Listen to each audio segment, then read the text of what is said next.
Hello বন্ধুরা, আমি রাজা ঘোষ তোমাদের প্রত্যেককেই বাংলা ডিফেন্স একাডেমিতে স্বাগত জানাই। তো অনেক দিন পরে কিন্তু আমি আবারও বাংলা ডিফেন্স একাডেমিতে ক্লাস নিয়ে এলাম এবং এটি কিন্তু আমার আপকামিং এসএসসি জিডি 2026-এর এক্সামকে কিন্তু ফোকাস করে এটা আমার প্রথম ক্লাস, ঠিক আছে।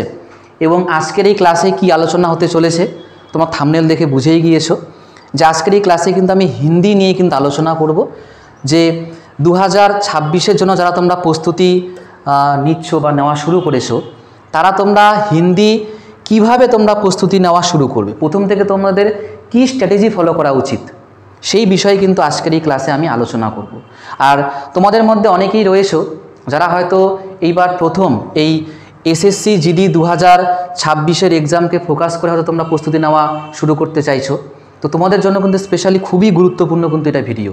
আমি কিন্তু এই জন্যই তোমাদের থাম্বনেলে কিন্তু লিখেই দিয়েছি যে বিগিনার্সরা তোমরা কিন্তু এটা একদমই কি করবে না, ক্লাসটি মিস কিন্তু করবে না, ঠিক আছে। তো হিন্দি যেহেতু আমাদের মাতৃভাষা যেহেতু নয়, তাই না, আর হিন্দিটা আমরা স্কুলে সেরকম পড়িও নি ভালোভাবে, তো হিন্দি নিয়ে কিন্তু অনেক সমস্যা কিন্তু অনেক স্টুডেন্টদের হয়।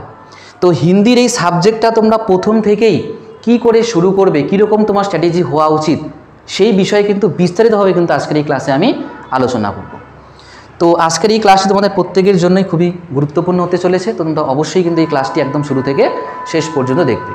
আর তার সঙ্গে সঙ্গে বলে রাখি, এসএসসি জিডির এক্সামে কিন্তু হিন্দি অনেকের কাছে যেমন কঠিন মনে হয়, কিন্তু যখন সে পড়া শুরু করে স্ট্র্যাটেজি অনুযায়ী স্টেপ বাই স্টেপ যদি সে ভালো করে পড়াশোনা করে, ঠিক আছে, তাহলে কিন্তু হিন্দিতে কিন্তু ভালো নাম্বার কিন্তু তোলা যায়। কত নাম্বার তোলা যায়, কিভাবে মনে করো তোমাদের হিন্দিটাকে ইমপ্রুভ করতে হবে, প্রত্যেকটা বিষয় কিন্তু আজকের এই ক্লাসে আমি কিন্তু স্টেপ বাই স্টেপ আলোচনা করব, ঠিক আছে। তো চলো এবার আমরা আমাদের আজকে মেন আলোচনা শুরু করি যে হিন্দি আমরা প্রস্তুতি কি করে নেওয়া শুরু করব, ঠিক আছে। স্টেপ বাই স্টেপ কিন্তু আলোচনা করব। দেখো, তো প্রথমে আমি লিখে নিলাম এখানে স্টেপ 1, প্রথমে লিখে নিই। স্টেপ 1-এ আমাদের কি করতে হবে সেটা কিন্তু আগে আমাদের জানতে হবে, ঠিক আছে। যে স্টেপ 1-এ আমরা কি করে মনে করো পড়াশোনাটা করব, বা কিভাবে মনে করো যে আমরা একটা মেন্টালিটি সেট করব যে আমি এরপরে এটা, এরপরে এটা, এরপরে এটা, এরকম করে আমি পুরোটা সিলেবাস পড়ব, ঠিক আছে। তো অনেকেই কিন্তু তোমরা এরকম করো যে যেমন কোনো একটা বই নিয়ে নাও, নিয়ে নেওয়ার পরে তোমরা কি করো যে হিন্দির যে সিলেবাস রয়েছে যেখানে পর্যায়বাচী, বিলোমার্থী, বাক্যাংশকে নিয়ে এক শব্দ, ঠিক আছে, মুহাবরে, অনেক চ্যাপ্টার রয়েছে, তোমরা কিন্তু সরাসরি কি করো চ্যাপ্টারে কিন্তু পড়া শুরু করে দাও। এটা কিন্তু ভুল স্ট্র্যাটেজি। এবার দেখো, যারা তোমরা হিন্দি নতুন পড়ছো তারা কিন্তু হুট করে কিন্তু কোনো একটা বইয়ের চ্যাপ্টারে গেলে কিন্তু তুমি বুঝতে পারবে না, ঠিক আছে। তো সেই জন্য কিন্তু আমাদের কিছু স্টেপ ফলো করা দরকার। হুট করে কোনো চ্যাপ্টার শুরু করার এখন দরকার নেই। আগে দেখো আমাদের স্টেপ 1-এ কী ফলো করতে হবে, স্টেপ 1, স্টেপ 2, ঠিক আছে, যে জিনিসগুলো আমি বলবো তোমরা এগুলো আগে ফলো করো, দেখো হিন্দি অনেক ইমপ্রুভ হবে, বোঝা গেল। আর আমি যে আলোচনাগুলো করব সেগুলো স্টেপ বাই স্টেপই করাবো এবং তার শেষে আরেকটা আমি তোমাদের সিলেবাস নিয়েও একটা তোমাদের তথ্য আমি প্রথম দিনই দিয়ে দেবো, ঠিক আছে। তো দেখো, প্রথমে আমাদের স্টেপ 1-এ কী করতে হবে, স্টেপ 1-এ কিন্তু আমাদের করতে হবে কি, এবার যেহেতু দেখো হিন্দি একটা সাবজেক্ট, তাই না, তো হিন্দি যেহেতু একটা নতুন সাবজেক্ট আমাদের কাছে, সেই জন্য কিন্তু আমাদের প্রথমে পড়তে হবে এই হিন্দির যে স্বরবর্ণ, কি বললাম, হিন্দির যে স্বরবর্ণ রয়েছে আর কি ব্যঞ্জন বর্ণ, তাই না, স্বরবর্ণ, তারপরে কি বললাম ব্যঞ্জন বর্ণ, এগুলো কিন্তু তোমাকে প্রথমে খুব ভালো করে কিন্তু পড়ে নিতে হবে, ঠিক আছে। প্রথমে কি পড়তে হবে বললাম, স্বরবর্ণ আর হচ্ছে কি ব্যঞ্জন বর্ণ কিন্তু খুব ভালোভাবে পড়তে হবে। স্বরবর্ণ ব্যঞ্জন বর্ণ পড়ার পর তোমাকে কিন্তু পড়তে হবে কি, তোমাকে পড়তে হবে হচ্ছে যে মাত্রাগুলো হয়, কি বললাম আমি, মাত্রা, ঠিক আছে, আকার, ঋষিকার, দীর্ঘিকার, তোমাকে কিন্তু মাত্রাগুলো খুব ভালো করে পড়তে হবে। 3 নম্বরে কি, 3 নম্বরে হচ্ছে যুক্ত বর্ণ যেগুলো হয়, কি বললাম আমি, যুক্ত বর্ণ, যুক্ত বর্ণ কিন্তু খুব ভালো করে কিন্তু আমাদের পড়তে হবে, ঠিক আছে। যুক্ত বর্ণ বলতে মনে করো যেমন কয় ত, ঠিক আছে, ময় ব, তারপরে মনে করো যে গয় জফলা, তো এই যে জফলা মনে করো, কিংবা মনে করো আরও যে যুক্ত বর্ণ যেটা আমি বললাম কয় ত, ময় ব, এই যে যুক্ত বর্ণগুলো সেগুলো খুব ভালো করে পড়তে হবে। তাহলে স্টেপ 1-এ কিন্তু কোনো চ্যাপ্টার কিন্তু আমাদের মনে করো যে যেমন মুহাবরে আছে, পর্যায়বাচী আছে, বাক্যাংশ কেলি এক শব্দ আছে, এগুলো কিন্তু শুরু করতে যাবে না। ঠিক আছে, তোমাদের প্রথম লক্ষ্য হবে বা স্টেপ 1-এ তুমি কি করবে, স্বরবর্ণ ব্যঞ্জনবর্ণ খুব ভালো করে পড়ো, মাত্রা, আকার, ঋষিকার, দীর্ঘিকার, একার, ওকার, ঔকার, ঋকার, মাত্রাগুলো খুব ভালো করে পড়ো, যুক্তবর্ণ খুব ভালো করে পড়ো। এটা হচ্ছে প্রথম স্টেপ। ঠিক আছে, এবার প্রথম স্টেপ কিন্তু ফলো করার পর অনেকের এটা দেখা যায়, অনেক স্টুডেন্টরা এটাও বলে যে এগুলো খুব ভালো করে পড়ার পরেও সে হয়তো কোনো একটা হিন্দি শব্দ দেখে হয়তো সেটাকে উচ্চারণ করতে পারছে না, কিংবা পড়তে পারছে না, কিংবা পড়তে পারলেও অনেক সময় লাগছে। তো সেই জন্য কী করা উচিত? তো দেখো, তোমাদের কিন্তু এই যে তিনটা যে আমি তোমাদের বললাম, স্বরবর্ণ, ব্যঞ্জনবর্ণ, মাত্রা, যুক্তবর্ণ, এই তিনটা প্রথমে তোমার খুব ভালো করে পড়তে হবে। পড়ার পরেও যদি না হয় তো তোমাকে কিন্তু এই জিনিসগুলো একটু লিখা প্র্যাকটিস করতে হবে। ঠিক আছে, লিখতে হবে। এবার দেখো, আমি প্রথমে তোমাদের বলে দেই, লেখা কিন্তু হিন্দি লেখা কিন্তু আমাদের এই জিডির এক্সামে কিন্তু প্রয়োজন হয় না। এসএসসি জিডির এক্সামে কিন্তু কোনো লিখতে হয় না কিন্তু হিন্দি, সব কিন্তু এমসিকিউ প্রশ্ন হয়। ঠিক আছে, এমসিকিউ প্রশ্ন হয়, তোমরা অনেকেই জানো।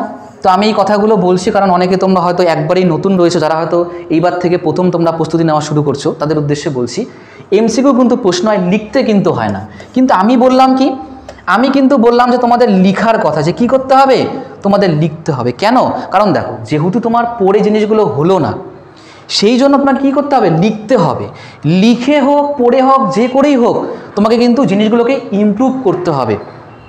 ঠিক আছে, এবার দেখো, যাদের একবার পড়ে হয়ে যাবে, না লিখলেও যাদের মনে করো খুব স্পিডে পড়াশোনা মানে পড়তে পারছে, তাদের লিখতে হবে না।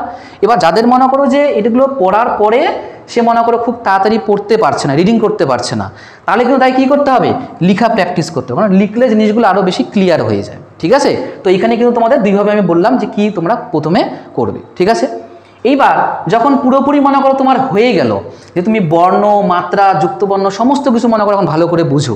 ঠিক আছে, এইবার তোমাকে দ্বিতীয় স্টেপে কি করতে হবে, তোমাকে কিন্তু দ্বিতীয় স্টেপে করতে হবে হচ্ছে, স্টেপ 2-তে কী করতে হবে, তোমাকে কিন্তু রিডিং পড়তে হবে। রিডিং, কি বললাম, রিডিং। কি করতে হবে, রিডিং। তোমাকে কিন্তু হিন্দি শব্দ, বাক্য কিন্তু পড়তে হবে। তোমরা প্রথমে বর্ণগুলো পড়বে, বর্ণগুলো পড়ে তুমি প্রথমে বাক্য যদি নাও পড়তে চাও, প্রথমে কিছু শব্দ পড়বে। ঠিক আছে, প্রথমে কি পড়বে, শব্দ পড়বে। ঠিক আছে, প্রথমে কিন্তু শব্দ পড়বে। এইবার শব্দ কিছু কিছু পড়লে তোমার মোটামুটি ধারণা হয়ে যাবে বর্ণ, মাত্রা, যুক্তবর্ণ নিয়ে। এবার মোটামুটি শব্দ পড়ার পরে তারপরে তুমি আসবে পুরোপুরি রিডিং। কিসে আসবে, পুরোপুরি তুমি রিডিংয়ে চলে আসবে। রিডিং বলতে মনে করো যে কোনো নিউজ পেপার আর্টিকেল হতে পারে। ঠিক আছে, কিংবা মনে করো কোনো হিন্দি স্টোরি হতে পারে। এবার তোমাদের প্রশ্ন মাথায় আসতে পারে যে হিন্দির আমি নিউজ পেপার কোথায় পাবো। তো দেখো, কিচ্ছু করার দরকার নেই, প্রত্যেকেরই তোমাদের মোবাইল রয়েছে, তোমরা গুগলে গিয়ে সার্চ করবে হিন্দি নিউজ আর্টিকেল অথবা হিন্দি স্টোরি। ঠিক আছে, চলে আসবে অনেক কিছু। তো তুমি সেগুলোকে রিডিং পড়ো।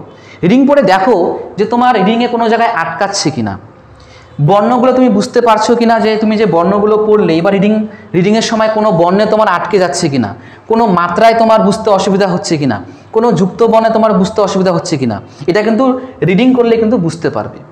এইবার রিডিং যখন তুমি মোটামুটি যখন পুরোপুরি তোমার হয়ে গেল, রিডিংটা তোমার খুব মনে করো স্পিডে পড়তে পারছো, তারপরে কিন্তু তোমাকে কি করতে হবে, তারপরে কিন্তু তোমাকে ওই চ্যাপ্টার ধরে ধরে পড়তে হবে। মনে করো যে পর্যায়বাচী, বিলোমার্থী, বাক্যাংশ কেলি, এক শব্দ, মুহাবরে, এগুলো কিন্তু পড়তে হবে। হুট করে কিন্তু সেগুলোই গেলে হবে না। আমি স্টেপ বাই স্টেপ বললাম, তোমাদের কিন্তু অবশ্যই এগুলো স্টেপ ফলো করতে হবে, নিজের হিন্দিটাকে ইমপ্রুভ করতে হবে। এবার তোমাদের মনে আর এটাও প্রশ্ন আসতে পারে যে এগুলো কি বলছে, যে এখানে স্বরবর্ণ পড়তে হবে, মাত্রা পড়তে হবে, যুক্তবর্ণ পড়তে হবে, রিডিং পড়তে হবে, এগুলোর মানে কি, কেন বলছে এগুলো? তো দেখো, এগুলো বলার পিছনে কিন্তু কারণ আছে। আমি কেন বলো তো রিডিংটা এখানে হাইলাইট করলাম, আমি রিডিংয়ের কথা এখানে কেন বললাম বলো? তার কারণটা হচ্ছে, আমাদের যে এসএসসি জিডির যে হিন্দি সিলেবাস রয়েছে, সেখানে কিন্তু গদ্যাংশ থাকে। কি থাকে সেখানে? সেখানে কিন্তু থাকে হচ্ছে গদ্যাংশ। কি থাকে সেখানে? গদ্যাংশ। গদ্যাংশ কি? গদ্যাংশ বলতে তোমাদের একটু বুঝিয়ে দিই আমি। মনে করো যে অনেক কিছু লেখা থাকলো, ঠিক আছে, লেখা থাকলো, মাঝখানে মাঝখানে গ্যাপ, ঠিক আছে, অনেক কিছু লেখা থাকলো, মাঝখানে গ্যাপ থাকলো। কতগুলো গ্যাপ থাকলো? 5টা গ্যাপ থাকলো। 1 নাম্বার, 2 নাম্বার, 3 নাম্বার, 4 নাম্বার, আর মনে করো যে এখানে একটা দিলাম, সেটা হচ্ছে 5 নাম্বার। ঠিক আছে? তো এই যে মনে করো লেখাগুলো থাকলো, তোমাকে এখানে গদ্যাংশ মানে শূন্যস্থান দেওয়া থাকলো, 5টা শূন্যস্থান, প্রত্যেকটার মান কত? একটা প্রশ্নের মান হচ্ছে 2 করে, তাহলে 5টা প্রশ্নের মান কত? তাহলে 5 দুগুণও কিন্তু 10 নাম্বার থাকবে এই গদ্যাংশের উপর থেকে। এইবার তুমি যদি ভালো করে বা খুব তাড়াতাড়ি যদি রিডিং পড়তে না পারো, তোমার কিন্তু এই গদ্যাংশ পড়তে কিন্তু অনেক কিন্তু সময় চলে যাবে, তোমার কিন্তু অনেক সময়ের অপচয় হবে। এই জন্যই বলছি যে রিডিংটাকে খুব ভালো করে ইমপ্রুভ করো, রিডিংটাকে সেই রকম লেভেলে তুমি নিয়ে যাও যেগুলো আমি প্রসেস বললাম, স্বরবর্ণ, ব্যঞ্জনবর্ণ, মাত্রা, যুক্তবর্ণ পড়ো, তারপরে ছোটো ছোটো কিছু ওয়ার্ড পড়ো। যখন মোটামুটি বুঝতে পারছো, তারপরে তুমি পুরো রিডিং পড়া শুরু করো। কোনো হিন্দি গল্প হতে পারে, কিংবা আমি যেটা বললাম নিউজ আর্টিকেল হতে পারে, পড়ো, পড়ে দেখো তোমার কতটা স্পিড হচ্ছে। যদি স্পিড না থাকে তাহলে কিন্তু এই জায়গা তোমার কিন্তু অনেক টাইম ওয়েস্ট হয়ে যাবে। তোমার হিন্দির রিডিংয়ের স্পিড বাড়াতেই হবে, আর কোনো উপায় নেই, কারণ প্রত্যেকটা শিফটে কিন্তু 5টা এখান থেকে ফিল ইন দ্য ব্ল্যাঙ্কস গদ্যাংশ আসে। তো তুমি যদি এখানে যদি ভালো করে পড়তে না পারো, তাহলে তোমার তো সময় অনেক অপচয় হয়ে যাবে। খালি তো হিন্দি তো আর নেই, ম্যাথ আছে, রিজনিং আছে, জিকে জিএস আছে, সেগুলো তো করতে হবে। হিন্দিতে এত টাইম দিলে তো হবে না। তো তোমাদের কিন্তু এই জন্যই বলছে রিডিংটা ভালো করে পড়ো, তোমাদের গদ্যাংশতে কিন্তু অনেক টাইম বেঁচে যাবে। বোঝা গেল? তো আমি কিন্তু তোমাদের সামনে একদম পুরোটা কিন্তু যে বেসিক যে জিনিসটা, যারা তোমরা বিগিনার্স রয়েছো তাদেরকে কিন্তু উদ্দেশ্য করেই কিন্তু আজকের এই ক্লাসটি নিয়ে আসা, যে কি করে শুরু করবে। হুট করে বই খুললে তুমি একটা জোশে জোশে কোনো একটা চ্যাপ্টার বের করলে 2-1টা পড়েই ডিমোটিভেট হয়ে গেলে, এরকমটা কিন্তু হবে না, মানে করো না। ঠিক আছে? প্রথমে তোমরা স্টেপ বাই স্টেপ ফলো করো, তাছাড়া কিন্তু হিন্দি ইমপ্রুভ হবে না। আর হিন্দি কিন্তু স্কোরিং সাবজেক্ট, ঠিক আছে? 20-র মধ্যে কিন্তু 17 কিন্তু মিনিমাম কিন্তু অনেকেই কিন্তু পায়, এটা যতটুকু শোনা কথা। ঠিক আছে? স্টুডেন্টরা যতটুকু বলে 17 কিন্তু মোটামুটি সবাই করতে পারে। এমনও স্টুডেন্ট আছে 19 থেকে 20টা প্রশ্নও ঠিক করে। বোঝা গেল? তো হিন্দিটাকে তো ইমপ্রুভ করতেই হবে, হিন্দির নাম্বার বেশি আনতেই হবে। বুঝতে পেরেছো এবার? তো যেগুলো স্টেপ আমি বললাম এগুলো অবশ্যই ফলো করো, যারা তোমরা নতুন প্রিপারেশন নেওয়া শুরু করেছো। স্টেপ বাই স্টেপ পড়ো, অবশ্যই কিন্তু তোমরা হিন্দিতে ভালো মার্ক তোমরা কিন্তু আনতে পারবে। আর তার সঙ্গে সঙ্গে 2-একটা কথা বলে নিই, ক্লাস কিন্তু খুব তাড়াতাড়ি আমরা শুরু করব আপকামিং এসএসসি জিডি যে 2026-এর এক্সামকে ফোকাস করে। ঠিক আছে? খুব তাড়াতাড়ি কিন্তু আমাদের ক্লাস শুরু হবে। তার সঙ্গে সঙ্গে তোমরা অনেকেই পেইড ব্যাচের কথা বলেছো, তোমরা কিন্তু অনেকেই পেইড ব্যাচের কথা বলেছো, পেইড ব্যাচ। ঠিক আছে? তো পেইড ব্যাচও কিন্তু আমরা চেষ্টা করছি পেইড ব্যাচও নিয়ে আসার। ঠিক আছে? তো আপাতত যেহেতু এটা শুরু হচ্ছে না, তো এটা নিয়ে বেশি কথা বলছি না আমি। পেইড ব্যাচ আমরা চেষ্টায় আছি শুরু করার। তো যেটা মেন উদ্দেশ্য ছিল সেটা কিন্তু তোমাদের সামনে আমি পুরোপুরি তুলে ধরলাম। ঠিক আছে? হিন্দি কি করে তোমরা প্রস্তুতি নেওয়া শুরু করবে পুরো কিন্তু আলোচনা করলাম। এবার এই আমার কথা অনুযায়ী তোমরা শুরু করে দাও হিন্দি। ঠিক আছে? আর খুব তাড়াতাড়ি যেটা আমি বললাম ক্লাস কিন্তু আমরা নিয়ে আসবো। ঠিক আছে? রুটিন ওয়াইজ ক্লাস আগের মতন কিন্তু আসা শুরু করবে। আর যারা তোমরা আমাদের এই চ্যানেলে একদমই নতুন, তারা অবশ্যই কিন্তু চ্যানেলটিকে সাবস্ক্রাইব করে পাশে থাকা বেল আইকনটি প্রেস করে রাখবে। আর এই ভিডিওগুলো অবশ্যই তোমরা তোমাদের বন্ধুদের সঙ্গে শেয়ার করবে। তো চলো, দেখা হচ্ছে পরের ক্লাসে।